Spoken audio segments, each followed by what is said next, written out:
been in and out my mind since I hit your phone. I've been counting up the times that I did you wrong. I just want you by my side when I get real gone. Feel it's been a little while since we got along. Yeah. We've been playing stupid games, the situation rotates, and they say communication, safe relations, okay. Medicated how I'm patient, wasting time ain't the way. Cause I can see it on your face. I've been tossing, turning, staying up all night long.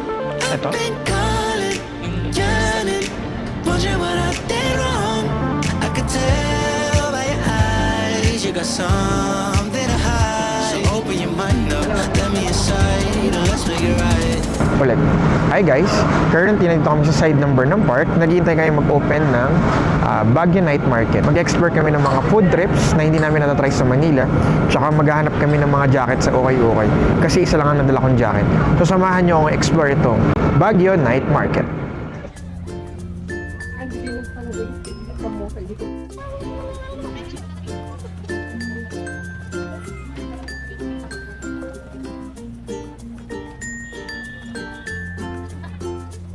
We are here at Burnham Park.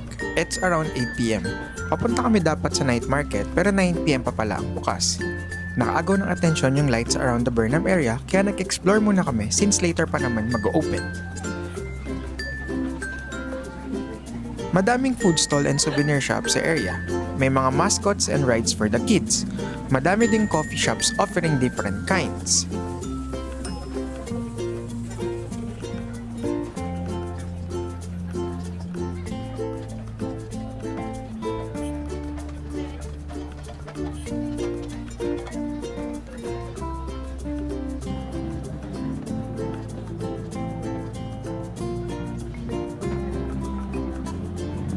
Pwede din mamasyal dito ang kids kahit paggabi na. Mag-e-enjoy sila dahil sa mga lights and puppet shows. But don't forget to bring their jackets dahil malamig na masyado ang oras na to. Plus points na din dahil hindi na masyadong matao.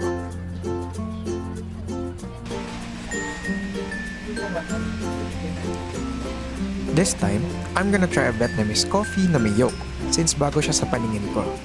Never tried it before. Yung yolk yung nagpa-creamy ng coffee, walang lansa and malakas yung coffee base. It's a 7 out of 10 for me.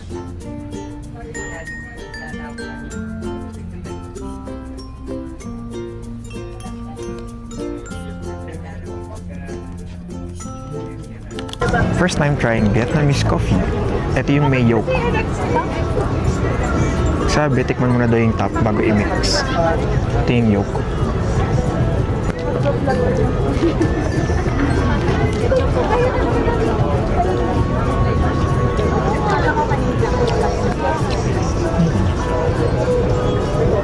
Interesting. May kalasa. May kalasa siya, oo nga. Mix na natin. Tikman ko na yung yolk. Yung yolk niya parang parang dessert. Parang leche plan. Pero hindi siya malansa. Hindi ko nalalasahan yung lansa.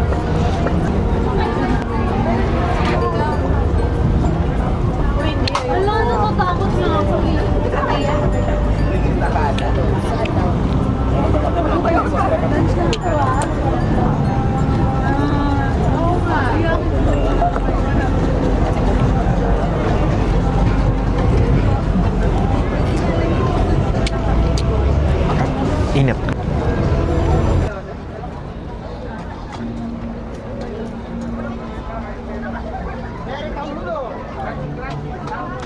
After exploring Burnham Park, sa katabing area, nag-open na ang food stalls beside the night market.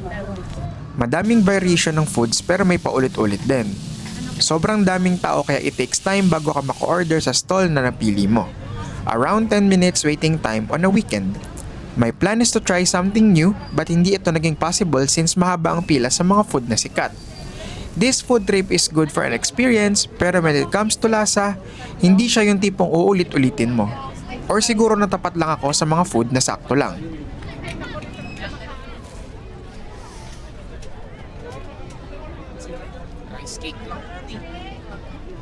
Tama.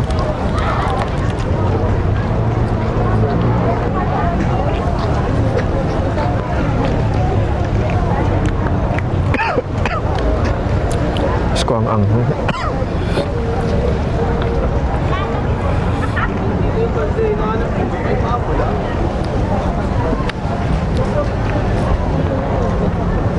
Ang anghang. Okay naman, balot na may chili. Hindi ko naramdaman kung nasaan part yung grill.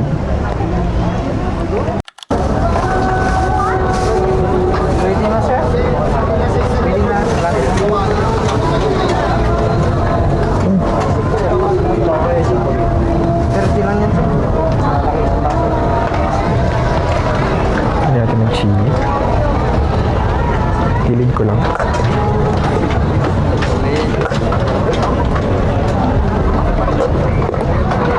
On cheese.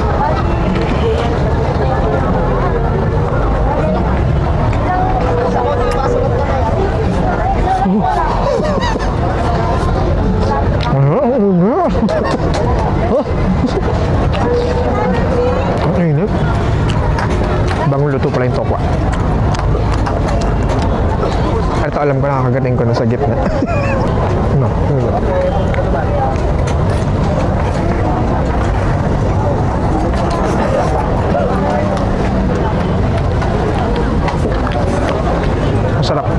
Masarap siya, 50 pesos lang. Ako yung chili tsaka yung mga sauce.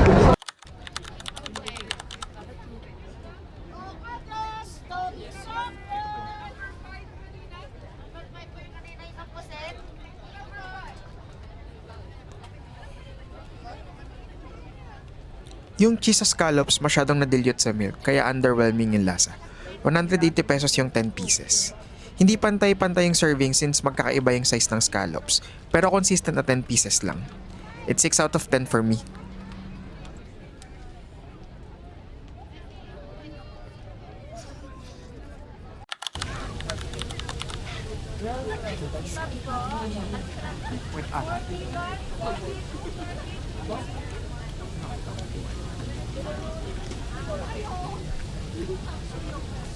The barbecue is maalat, kulang sa kalamansi at matabang ang suka. 6 out of 10.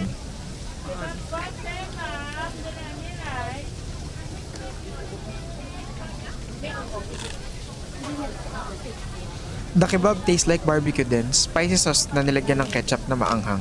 130 pesos yung mixed kebab na in-order ko. 6 out of 10 din. Kebab ko, Sema. Yung first Sunday.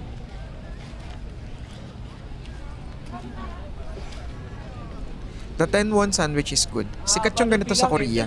Madami yung ham and overloaded talaga siya sa cheese. Masarap, 8.5 out of 10.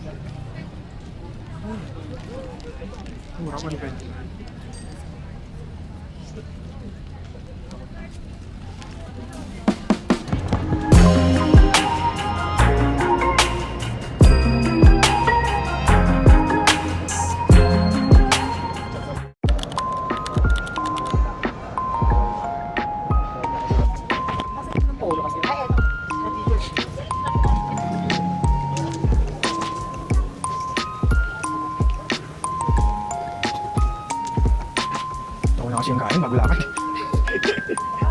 Tawa tuloy mamili. Malaki. Malaki ba? Malaki. Atin. Sayang, ganda. Branded to eh. Ha?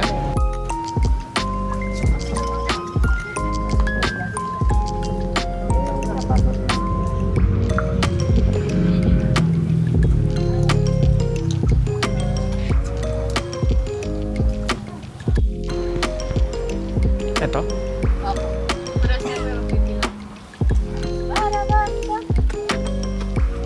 Excellent size to. Mag-abate po kayo na ito ba? Hindi na po, meron na po. Thank you. Thank you. Exploring the night market with the goal of finding good jacket. Since isa lang ang dala ko at nashock ako sa klima ng Baguio ngayong January, madaming variation at sobrang mura. You can buy a decent jacket for 100 pesos each, pero need mo talaga magalungkat at mag-ikot since hindi lahat ay good condition. You can find also bonnet socks and souvenirs here. My suggestion is pumunta kayo around 9 PM. Ito yung time nakakabukas pa lang ng mga shops. Mas malalim ang gabi, mas dumadami ang tao. Mas maraming tao, mas mahirap sumakay ng taxi pa uwi.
Init.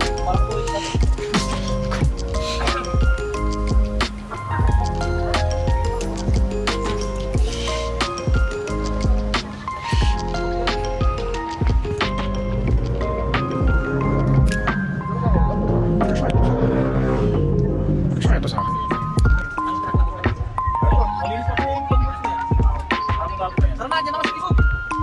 Ganda sana, mahimol mo lang.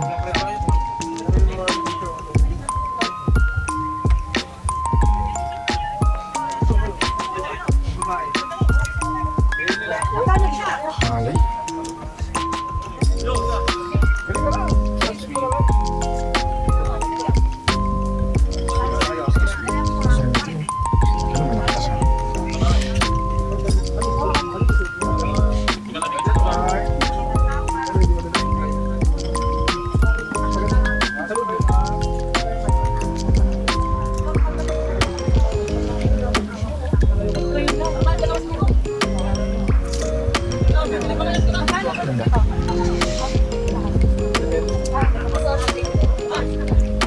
Magkano yung rak? Uy, magkakalalis kasi may customer ko. T-Rex mo.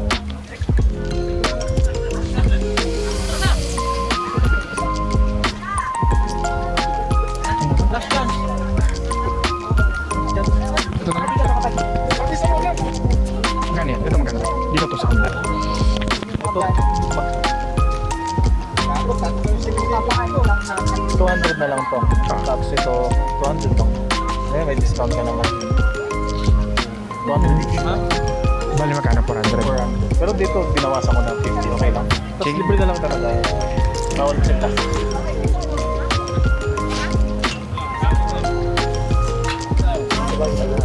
Pero diretso yun na. 200 sa. Mag-vlog po kayo? Shoutout po kayo no? Ay, unad eh.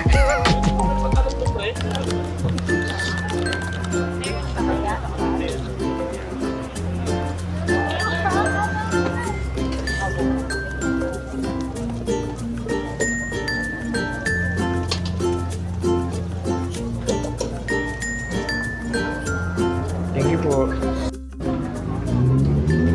Trying this strawberry taho. Nadaanan lang namin.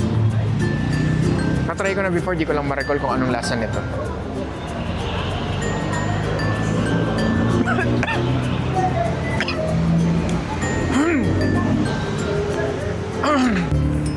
Parang nibali na higop ko. Isa pa. Isa pa. Puro arnibal na higop ko.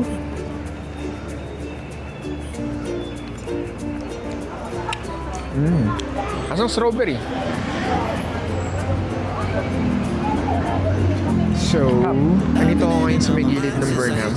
Kakatapos na ngayon mag-night market. Ang sakit na ng paa ko at ng likuran ko. Kailangan ko pang bumili ng sabon tsaka toothpaste kasi wala na kami sa accommodation. Nag-lock na lang bukas kung magigising ako ng umaga. Pero grabe ang night market sa Burnham Park. Sulit na sulit. Ang daming mga branded na jackets tsaka mga damit. Tapos mga halagang 100, 200, 300. Yung mga sobrang gaganda, mga 400, 500. May mga 1,000 din tsaka mga bags. So, I secured 3 jacket. Pwede ko pang magamit outside side Baguio kasi hindi siya masyado makapal. So yun lang.